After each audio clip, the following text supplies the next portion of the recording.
계속해서 갈라디아서 오늘은 3장 1절에서 6절에 있는 말씀 우리 나누겠습니다. 갈라디아서 3장 1절에서 6절에 있는 말씀 우리 함께 한번 교독하시도록 하겠습니다. 어리석도다 갈라디아 사람들아, 예수 그리스도께서 십자가에 못 박히신 것이 너희 눈앞에 밟히 보이거늘 누가 너희를 깨더냐?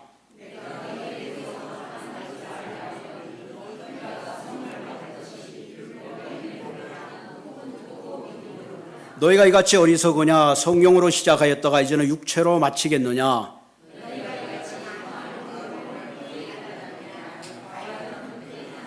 너희에게 성령을 주시고 너희 가운데 능력을 행하시는 이의 일이 율법의 행위에서냐 혹은 듣고 믿음에서냐?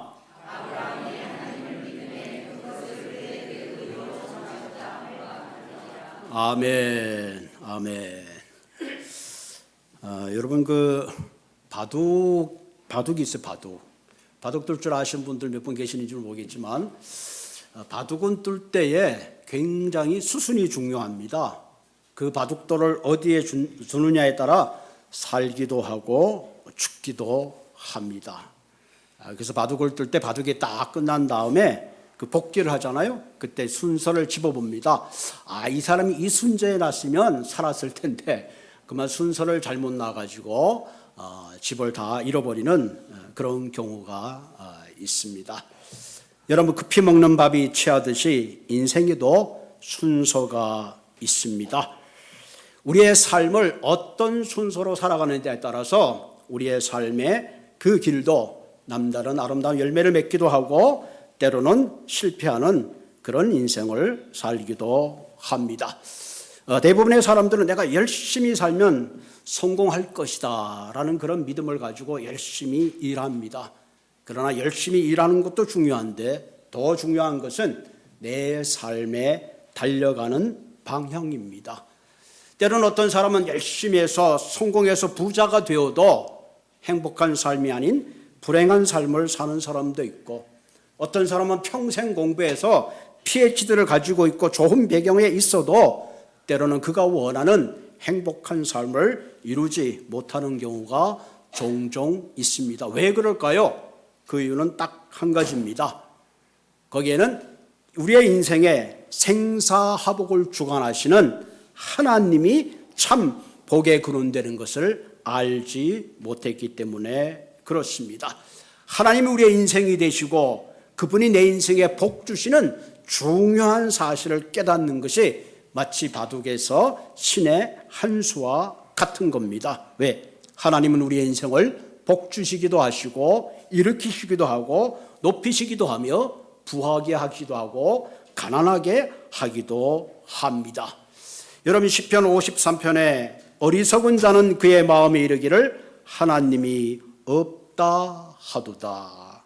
여러분, 성경에서 가장 어리석은 사람이 누구냐? 그 마음에 이르기를 하나님이 없다 하도다. 자, 그 마음은 어떤 마음입니까? 그들은 부패하여 가증한 악을 행하여 선을 행하는 자가 없도다. 그 마음이 부패해서 하나님이 없다, 그렇게 한다는 거죠. 그래서 이런 사람들은 내 뜻대로, 내 경험대로, 내 지식대로 마이웨이를 주장하며 이 길이 내 삶의 성공적인 길이라고 열심히 달려갑니다. 그러나 그 끝자락은 때때로 허무하고 때때로 그 뜻은 자신의 욕망을 채우는 파멸의 길이 될 가능성이 참 많다 하는 거죠. 그런 의미에서 우리는 여러 길이 있지만 특별히 믿는 사람들에게는, 우리에게는 믿음의 길, 주님이 원하시는 그런 길을 향하여 걸어갈 수 있는 인생의 중요한 결단이 필요합니다. 특별히는 갈라디아에서는 갈라디아 사람들, 어리석은 사람들아, 너희들에게 생명의 길이 있음에도 불구하고 왜 너희들은 멸망의 길로 가려고 하느냐, 그렇게 지금 질문하고 있습니다. 3장에 보면 어리석도다 갈라디아 사람들아, 이 어리석도다라는 뜻은 아노에토스라는 그릭 말입니다. 아란 말은 없다는 말이고 노에토스란 말은 생각이라는 뜻이에요. 한마디로 생각이 없는 사람들아, 그렇게 지금 꾸짖고 있죠. 무슨 생각이 없다는 거예요? 늘 이 세상의 학식과 정보와 그런 것들은 다 머리에 가득 차 있는데 진정 너희들이 정녕 필요한 영적 지식에 있어서는 실로 너희들은 어리석도다. 그렇게 지적하고 있습니다. 여러분, 우리가 이 땅에 살면서 내가 지성적이고 논리적이고 철학적인 모든 인포메이션과 그런 지식에 능할지라도 진정 하나님에 대한 영적 지식이 없을 때는 우리는 한없이 어리석은 인생이 될 수밖에 없습니다. 특별히 지금 갈라디아 교인들은 바울을 통해서 믿음으로 구원을 얻는 중요한 메시지를 그들은 받았습니다. 그런데 일부 유대인들이 너희들이 어떻게 믿음으로 구원을 받느냐, 너희들이 도덕적으로 윤리적으로 또 할례를 받고 너희들이 선을 베풀어야 구원을 받는 거지, 예수 그리스도를 믿음으로 구원받는다는 것은 실로 어리석도다. 그렇게 생각했다는 사실입니다. 때때로 오늘 이 시대를 살아가는 우리가 예수를 믿고 구원받는다는 이 사실에 대해서 어떤 사람들은 실로 어리석게 들을 수가 있습니다. 야, 우리가 인간이 구원을 받으려면 뭔가 선한 일을 하고 착한 일을 하고 윤리와 도덕적으로 뭔가 갖추어지, 그래야지 우리가 하나님의 자녀가 되고 구원을 받는데 어떻게 예수 그리스도를 믿는다고 우리가 구원을 받고 영생을 얻느냐, 그렇게 질문하는 많은 경우를 우리가 보게 됩니다. 여러분, 집이 있으면 바로 옆집이 있어요. 옆집에 가는 방법은 바로 문을 열고 옆집으로 가면 됩니다. 그런데 어떤 사람은 그 옆집을 가기 위해서 몇 채 집을 돌아서 뒤로 돌아서 가는 사람이 있고, 어떤 사람은 그 집을 가는데 지구 반대편으로 가려고 가는 사람이 있습니다. 마치 믿음이라는 게 그렇습니다. 어떤 경우 우리가 믿음으로 구원받는다는 놀라운 진리의 사실을 우리가 믿음으로 한 발자국 가면 되는데 그렇게 가지 못하고 내가 가지고 온 윤리와 도덕적 철학과 지식 때문에 그 길이 한없이 멀게 느껴지는 사람들이 너무나 많다는 것입니다. 그런 의미에서 우리가 어리석은 사람이 되지 않기 위해서 영적으로 하나님이 원하시는 진정한 믿음의 길을 한 발짝 옮겨놓기 위해서는 무엇이 필요한가 하는 겁니다. 첫째로는 영적 분별력이 필요하다. 어리석은 인생이 되지 않기 위해서는 영적 눈이 떠져야 합니다.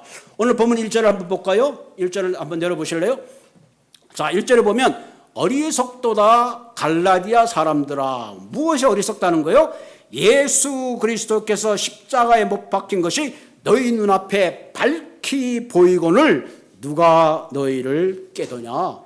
밝히 보이거든. 다시 말하면 그리스도의 십자가의 죽음이 은밀하게 이루어진 것도 아니고 골고다 언덕에서 수많은 사람들이 보는 가운데 공개적으로 보여지는 역사적인 사건이요, 객관적인 사실인데 너희들은 왜 이 보이는 십자가를 오히려 그 역사적인 사건을 인정하지 않고 오히려 율법의 게임에 속아서 넘어갔느냐 하는 겁니다. 여러분, 우리의 눈이라는 건요, 모든 것에서 보는 것 같지만 사실 보는 데는 한계가 있어요. 너무 빨라도 보지를 못합니다. 우리 귀가 다 듣는 것 같아도 어떤 소리는 우리가 듣지 못하는 소리가 더 많아요. 어떨 때는 개가 듣는데 우리가 못 듣는 소리가 더 많습니다. 그렇기 때문에 우리가 눈으로 보고 내가 귀로 듣고 오감으로 느끼는 게 전부라고 생각하는 것은 실로 어리석은 거죠. 근데 특별히 십자가의 사건에 대해서 이렇게 말합니다. 지금 예수 그리스도가 십자가에 달려 돌아가신 사건은 너무나 밝히 보이는데 왜 그것조차 너희들이 부인하고 엉뚱한 길을 가느냐, 그렇게 질타를 하고 있습니다. 요즘 그 큐티 내용이 요한복음입니다. 요한복음에 특별히 예수님께서 자신의 정체성에 대해서 말하죠. 나는 누구다 하는 그런 얘기를 합니다. 오병이어의 기적을 일으키면서 나는 하늘로부터 내려온 떡이다. 모세가 준 떡을 너희들이 먹었지만 죽었지만 나는 영생을 주는 그런 떡이다. 그런 말씀을 하고 계시죠. 뿐만 아니라 태어나면서 장님이 된 그 장님을 고쳐주시면서 나는 세상의 빛이다. 다시 말하면 보지 못하는 영적 세계를 열어주는 세상의 빛으로 오셨다. 그렇게 천명합니다.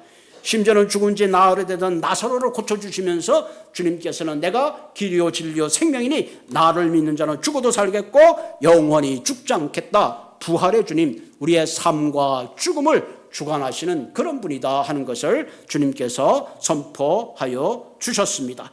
그런 의미에서 오늘 우리가 한번 깊게 생각해 봐야 되는 것은 2000년 전에 나로에서 돌아가신 예수님을 우리가 믿게 되는 것은 내가 합리적이고 지성적이고 과학적으로 그게 믿는 게 아니에요. 학교에서 가르쳐줘서 배우는 게 아니라 뭐예요? 하나님의 말씀을 통하여 성령이 내 마음에 은혜를 주셨기 때문에 우리는 예수님이 나를 위해서 돌아가셨다는 사실을 고백하는 겁니다. 아멘. 만약에 이런 은혜가 없다면 사실 우리가 여기에 앉아 있을 이유가 전혀 없습니다. 세상에 수억의 인구가 있지만 그 가운데 주님께서 우리의 마음을 조명하여 주시고 내 마음 가운데 예수님의 그 십자가를 밝히 보여준 사실을 믿을 수 있는 큰 은혜를 우리에게 주셨기 때문에 그렇습니다. 여러분 고린도전서 12장 3절에 보면 그러므로 내가 너에게 알리노니 하나님의 영으로 말하는 자는 누구든지 예수를 저주할 자라 하지 아니하고 또 성령으로 아니하고는 누구든지 예수를 주시라 할 수 없느니라. 지금도 많은 사람들이 예수를 철학자의 한 사람으로 성인의 한 사람으로 랍비의 한 사람으로 생각하는데 예수님을 말로드라고 고백할 수 있는 것은 어떻게? 성령이 내 마음에 은혜를 주었기 때문에 그런 고백이 가능한 겁니다. 우리는 그것을 은혜라 그렇게 말합니다. 여러분 다윗이 사울 왕에게 쫓겨서 바람광야에 갈 때에 그 지역에 나발이라는 부자가 있었습니다. 그래서 다윗이 광야에 쫓기는 승제지만 그 나발이라는 사람이 치는 그 양들을 밤낮으로 지켜줬어요.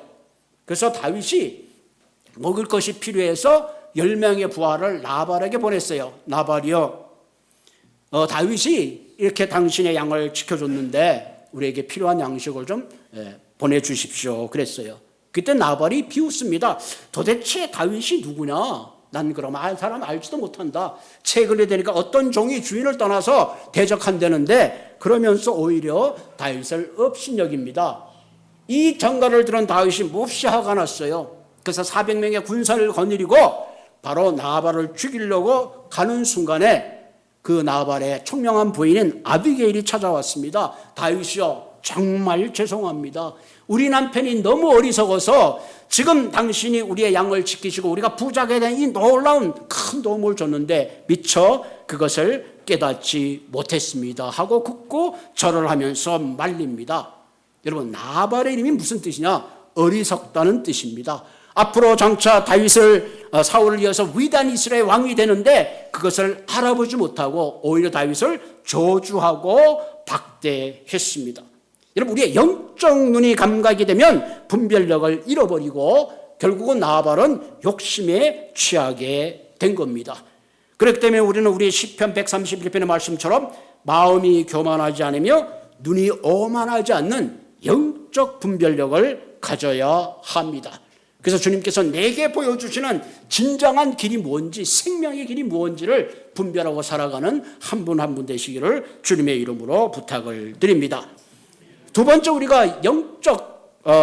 우리가 어리석은 인생이 되지 않기 위해서는 영적인 변질을 조심해야 됩니다. 변질이라는 건 뭐예요? 상했다는 거죠. 변질이라는 말은 점점 나빠진다는 거예요. 변절자라는 것은 가지고 있던 일편단심의 마음이 흩어진 것을 말한 겁니다. 처음엔 좋다가 끝이 나쁘게 되는 거죠. 자, 본문 2절을 이렇게 보면 내가 2절을 볼까요? 내가 너에게 다만 이것을 알리노니 그런 거죠. 너희가 성령을 받은 것이 율법의 행위로냐 혹은 듣고 믿음이냐? 성령께서 내 안에 오신 것이 너희들이 율법을 연구하고 그래서 성령을 받았느냐? 그렇지 않다. 믿음으로 성령께서 너희 마음에 찾아와 주셨고 믿음을 통해서 예수 그리스도를 믿게 되었고 믿음을 통해서 너희들이 잃어버린 영혼을 찾고 하나님의 자녀가 되지 않았느냐? 그러면서 3절에 이렇게 말하죠. 너희가 이같이 어리석으냐? 성령으로 시작하셨다가 이제 육체로 마치겠느냐? 너희들이 믿음으로 하나님의 자녀가 되었음에도 불구하고 여전히 율법을 지키고 할례를 지키며 너희들의 선한 의를 통해서 구원 받으려고 애를 쓴다는 것은 결국은 너희들이 성령으로 시작했다가 육체로 망하는 그런 꼴이 되지 않겠느냐? 바울이 그렇게 이야기하고 있습니다. 여러분 성경에 나오는 사사 중에 가장 힘센 사람이 삼손입니다. 삼손은 태어난 때부터 하나님의 특별한 힘을 가지고 태어났어요. 그는 낙이 턱뼈 하나로 100명을 죽일 힘이 있었고 사자 입을 찢을 수 있는 괴력의 사나이입니다. 그런데 데릴라의 꼬임에 빠져가지고 결국은 한순간에 자신이 주신 하나님의 모든 힘을 잃어버리고 사슬에 묶여서 맷돌을 돌리는 그런 신사가 되고 말았습니다. 성령으로 시작했지만 결국은 육체로 마치고 말았습니다. 여러분, 우리가 하나님의 자녀로 부름받고 성령의 은혜 가운데 살다가 우리도 얼마든지 이런 잘못된 변절의 길을 갈 수 있음을 우리는 경계해야 합니다. 찰스 템플러트라는 사람은 빌리그램 목사님의 친구고 동역자입니다. 이분은 30대에 자기가 언론을 하던 직업을 다 때려치고 전도사로 따라 나섰습니다. 그리고 교회를 개척하고 교회를 치고 굉장히 좋은 부흥사로서 그의 이름을 떴쳤습니다. 그래서 심지어 매스컴에서는 대중전도의 새로운 표준을 수립했다고까지 대서특필하는 칭찬을 받았던 그런 사람입니다. 그런데 그의 인생에 이상한 일이 찾아왔습니다. 믿음에 대한 회의가 찾아왔어요. 그는 이렇게 고백합니다. 내가 회심을 경험했을 때는 너무 어렸다. 내가 철이 없어서 내가 그랬다. 내가 지금 생각해 보니까 기독교는 한낱 시대에 뒤떨어진 종교다. 사실성이 없으며 갖가지 표현을 통해서 때때로는 개인에게 해악을 끼치는 것이 기독교자. 이렇게까지 나락으로 떨어지고 말았습니다. 그가 신앙의 해를 가는 데는 두 가지 이유가 있었어요. 그가 말년에 치매가 걸렸습니다. 그러면서 이런 얘기하는 것, 이토록 하나님께서 잔인할 수 있는가? 왜 치매라는 병이 걸려가지고 식구를 알아보는 이 저주병을 그대로 주시는가? 정말로 사랑의 하나님이라면 그런 걸 고쳐줘야 되지 않겠는가? 그렇게 회의를 품기 시작했습니다. 또 하나는 하나의 사진인데 흑인 여자가 그 죽을 것 같은 아기를 안고 하늘을 쳐다보면서 마지막 호소하는 그런 모습을 보면서 이분은 생각하기를 하나님이 천지를 창조하시고 인간을 사랑하시는데 왜 하늘의 빗방울 한 방울만 주며 저 여인과 아들을 살릴 수 있는데 왜 이처럼 하늘의 빗방울을 주지 않는 건가? 그러면서 하나님을 원망하면서 그가 친 책이 뭐냐면 하나님이여 안녕. 그리고 그의 삶을 마감했습니다. 이분이 무엇을 잘못한 겁니까? 이분은 눈에 보이는 모든 것으로 하나님을 이해하려고 하는 어리석음을 가졌습니다. 여러분, 고린도후서 4장 18절에 보면 우리들의 돌아보는 것은 보이는 것이 아니요 보이지 않는 것이니 보이는 것은 잠깐이요 보이지 않는 것은 영원함이라. 아멘. 우리는 영적 눈을 가지고 보이지 않는 삶을 향하여 달려갈 수 있어야 합니다. 하나님의 은혜로 시작한 우리의 삶이 잘못하면 시간의 흐름과 세월의 흐름에 휩쓸려 믿음으로 신앙에서 불신앙으로 끝날 수 있음을 경고하고 있습니다. 저도 목회하다 보면 하나님의 첫사랑을 막 뜨거운 눈물을 흘렸던 사람이 어느 날 그 모든 것이 식어버리는 그런 경우를 종종 볼 때가 있습니다. 때로는 하나님께서 너무 힘들 때에 나를 통해서 물질을 얻게 됐는데 물질을 얻게 되면 그것이 너무 바빠가지고 주의를 등한시하고 하나님을 잃어버리는 경우가 얼마나 많은지 모릅니다. 여러분, 잠언 30장 7절 9절에 보면 내가 두 가지를 주님께 구합니다. 곧 허탕과 거짓말을 내게서 멀리하게 하옵시고 나로 가난하게도 하지 마옵시고 나로 부하게도 마옵시고 오직 필요한 양식으로 내게 먹이소서. 혹 내가 배불러서 하나님을 모른다 하며 여호와가 누굴까 할까 하오며 혹 내가 가난하여 도둑질하고 내 하나님 이름을 욕되게 할까 두려워하나이다. 여러분, 우리가 곱씹을 수 있는 말입니다. 때때로 우리가 부하게 되면 그 부함에 치여서 하나님을 잃어버려요. 너무 가난하면 하나님 왜 이렇게 나를 찢어지게 가난하게 했습니까? 라고 하나님을 향하여 불평하고 원망할 수 있는 것이 우리의 본성입니다. 그런 의미에서 우리는 다시 한번 영적 분별력을 가지고 내 첫사랑을 잃어버리지 않고 그 믿음을 계속해서 갈 수 있는 그런 한 분 한 분 되시기를 주님의 이름으로 부탁을 드립니다. 세 번째, 우리가 어리석은 인생이 되지 않기 위해서는 영적 축복을 잘 간직해야 합니다. 성령이 내 마음에 오시고 믿음을 주시는 것은 하나님의 은혜입니다. 그러나 내게 찾아오는 믿음을 우리는 잘 간직해야 됩니다. 성경에 보면 작은 믿음, 큰 믿음이 있어요. 이 얘기 뭐야? 믿음은 성장한다는 거예요. 내게 주신 믿음을 우리는 잘 성숙할 수 있도록 우리가 훈련하고 하나님 앞에 나아가야 합니다. 본문 4절에 보면 너희가 이같이 많은 괴로움을 헛되이 받았느냐? 과연 헛되냐. 이 괴로움이란 말은 파스코란 단어인데 이것은 원래의 뜻은 체험이라는 뜻을 포함하고 있습니다. 너희들이 영적 체험한 거, 또 그리스도를 영적 체험하고 그리스도를 체험한 그 믿음 때문에 때로는 수고하고 때로는 불이익을 당하고 때로는 핍박을 당하고 때로는 출교를 당했지만 그 모든 것이 헛되냐? 결코 그렇지 않다. 그런 얘기를 하고 있습니다. 여러분 구약에 보면 많은 기적의 사건들이 있어요. 홍해가 갈라지고 여리고성이 무너지고 오병이어의 놀라운 기적이 일어나고 또 죽은 나사로를 살리는 모든 그런 사건의 역사들이 결국은 헛된 것이냐? 그런 게 아니다. 본문 5절에 보면 이렇게 얘기하죠. 너희에게 성령을 주시고 너희 가운데 능력을 행하시는 이의 일이 율법의 행위에서냐 혹은 듣고 믿음에서냐. 한번 생각해보라. 내게 찾아오는 고난은 때때로 하나님께서 의미 없는 고난은 하나도 없다. 고난을 통해서 나의 믿음을 성숙시키시고 때로는 나에게 어려움을 통해서 나의 자아를 내려놓게 하시고 때로는 그것을 통해서 나를 만져주시고 인도해 주시는 하나님의 손길을 잃어버려서는 안 된다. 그렇게 말씀하고 있습니다. 그러면서 우리 한 사람 한 사람은 내게 주신 하나님의 영적 은혜를 간직하고 믿음의 길을 가야 합니다. 세월이 흘러도 나의 첫사랑을 기억하고 우리가 믿음으로 후회 없는 삶을 달려가야 합니다. 여러분 부부가 살다가도 때로는 싸우고 때로는 의견이 어긋날 때도 있잖아요. 그때마다 내가 첫사랑을 기억한다면 우리는 얼마든지 회복이 가능하다는 것입니다.